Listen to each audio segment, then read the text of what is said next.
मैं आ रहा था सोते हुए, तो मालिक ने मेरा शरीर छुड़ा दिया संत रामपाल जी महाराज ने, और उसको सतलोक लेके गए। तो सामने देखा कि बहुत बड़ा एक गुमज है जिसमें संत रामपाल जी महाराज मुख बैठे हुए हैं। और मैंने कहा, मालिक परमात्मा आप दिखते हो? उन्होंने कहा, हाँ मैं दिखाई देता हूँ, छू के देखो। छू के देखा, परमात्मा ने बहुत सारी बातें मुझे बताई, मेरा फ्यूचर दिखाया, मेरा पास्ट दिखाया, बताया कि तुम्हारा भाई समय समझ आ रहा है, तो मैं समझ में नहीं आ रहा। मैंने कहा, परमात्मा संत रामपाल जी महाराज पहले तो आप रुकिए, मैं आपको ये देख लूँ कि मैं अपने भाई को बता दूँ कि वो 10 साल से जिस चीज़ को बताता चला आ रहा है, हम उसको जानते हैं, उस परमात्मा को जानते हैं, और आप दिखाई देते हो।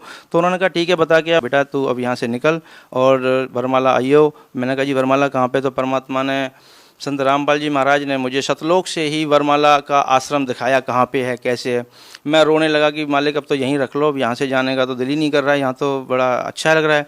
उन्होंने कहा, बेटा जाना तो पड़ेगा, अभी तुम्हारे काम बाकी हैं।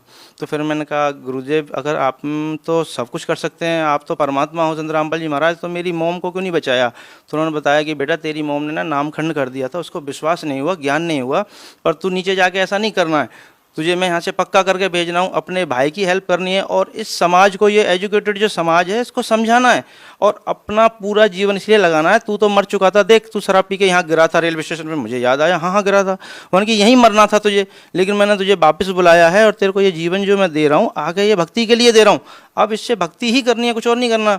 मैंने कहा, ठीक है जी, लेकिन मैं तो कब आ जाऊँगा जल्दी? वन कहा, बेटा मैं नीचे तुम्हारे साथ ही रहता हूँ, मैं पृथ्वी पे बैठा हूँ, तू जाएगा, मुझे मिलेगा, तो मुझे देखेगा कि तुझे कोई दिक्कत ही नहीं आएगी। मैंने कहा, ठीक है जी, अब तो परमात्मा मुझे फिर जाने दो।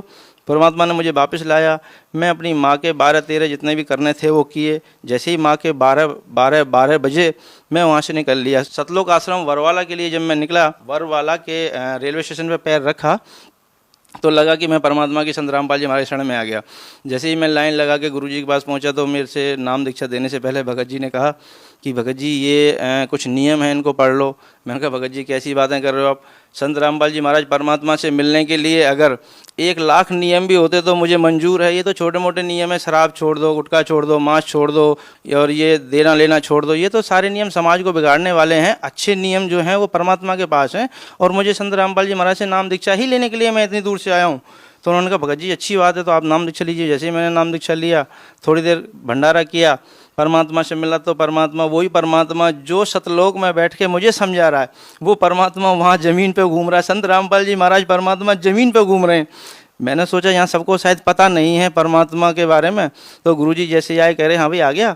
मैंने कहा, परमात्मा संत रामपाल जी महाराज आप यहाँ घूम रहे हो? यहाँ तो मैं गुरुजी के पास गया, कान के पास, तो मैंने कहा यहाँ तो किसी को पता ही नहीं है आप परमात्मा हो। कह रहे, बेटा यहाँ तो कोई किसी को नहीं पता, लेकिन ज्ञान के द्वारा यहाँ सबको पता चलेगा बेटा, कोई बात नहीं। मैंने कहा